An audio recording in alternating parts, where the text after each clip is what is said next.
Hello everyone, আজকে আমি তোমাদের কাছে একটা সহজ পাস্তার রেসিপি নিয়ে চলে এসেছি।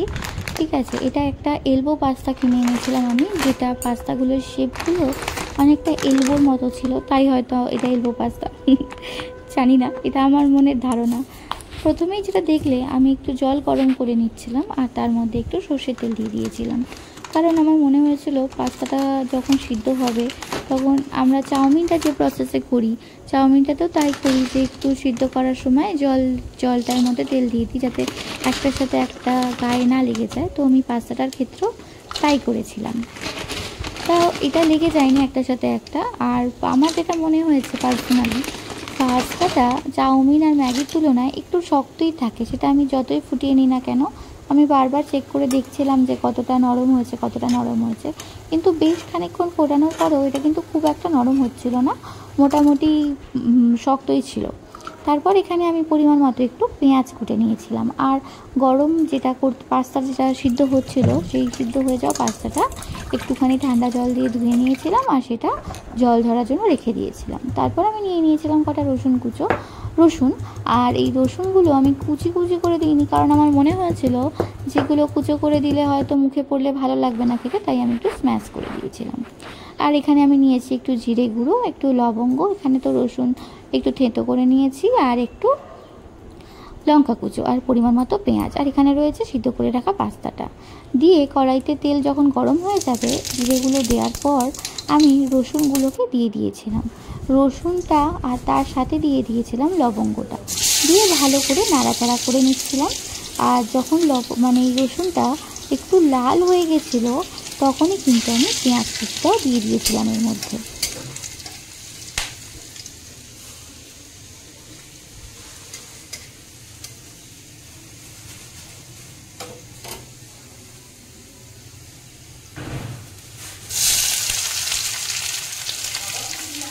তারপর এর মধ্যে দিয়ে দিয়েছিলাম একটু পরিমাণ মতো নুন, যে যতটা পরিমাণ খায় সেই অনুযায়ী একটু নুন দিয়ে নিয়েছিলাম।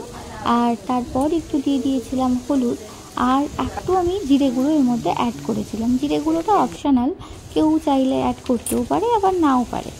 আর দিয়ে দিয়েছিলাম একটু লঙ্কার গুঁড়ো, যে যেরকম ঝাল খাবে সেই অনুযায়ী একটু লঙ্কার গুঁড়ো দিয়ে নিতে পারে। দিয়ে এটা ভালো করে মিক্সড করে নিতে হবে। ঠিক আছে, ভালো করে মিশিয়ে নেওয়ার পর যখন দেখবো যে এটা মোটামুটি একটুখানি ভাজা হয়ে গেছে, তখন এর মধ্যে আমি দুটো সস অ্যাড করেছিলাম। একটা হচ্ছে রেড চিলি সস, আর একটা শেজওয়ান সস। দুটো সসই আমার একটু সসের খাবারটা খেতে বেশি ভালো লাগে, তাই জন্য আমি একটু সসগুলো বেশি করেই অ্যাড করেছিলাম। এই যেখানে রেড চিলি সসটা আমি অ্যাড করে দিচ্ছি এর মধ্যে। অ্যাকচুয়ালি আগেই আমার অ্যাড করা হয়ে গেছিলো, পরে ভিডিওটা করবো ভুলে গেছিলাম, তাই জন্য নেক্সট টাইম আর একটুখানি করে দিয়ে আমি ভিডিওটা করে নিচ্ছিলাম। তো এখানে দিয়ে দিয়েছিলাম এই রেড চিলি সস আর শেজওয়ান সসটা। তারপর পাস্তাটা ভালো করে মিশিয়ে নিচ্ছিলাম ওর মধ্যে, ভালো করে মিশিয়ে নিয়ে মোটামুটি পাস্তাটাকে সিদ্ধ করাই ছিল। খানিকক্ষণ কড়াইতে ওই মশলাটার সাথে নাড়াচাড়া করার পর এটা রেডি হয়ে গেল। এরপর আমি একটু ধনেপাতা কুচো এর সাথে অ্যাড করে দিয়েছিলাম।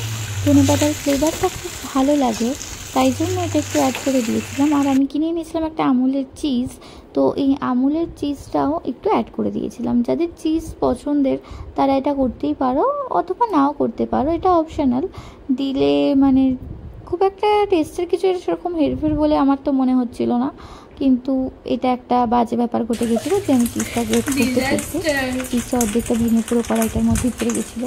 তারপর আমি আবার একটুখানি যতটা পরিমাণ মতো যার যেরকম চিজ ভালো লাগে সেই অনুযায়ী গ্রেট করে দিতে পারো, এবং গ্রেট করে ওয়েল মিক্সড করে নিলেই দেন কিন্তু এটা রেডি হয়ে যাবে। আর তারপর যখন আমি এটা সার্ভ করছিলাম, তার কোনো আমার পিকচার্সও ক্লিক করা হয়নি, তাই জন্য ভিডিওটা এই পর্যন্তই রয়েছে। এটার পর এই চিজ দেওয়া হয়ে গেলে ভালো করে মিক্স করে নেবে, আর বানালে অবশ্যই জানিও কেমন।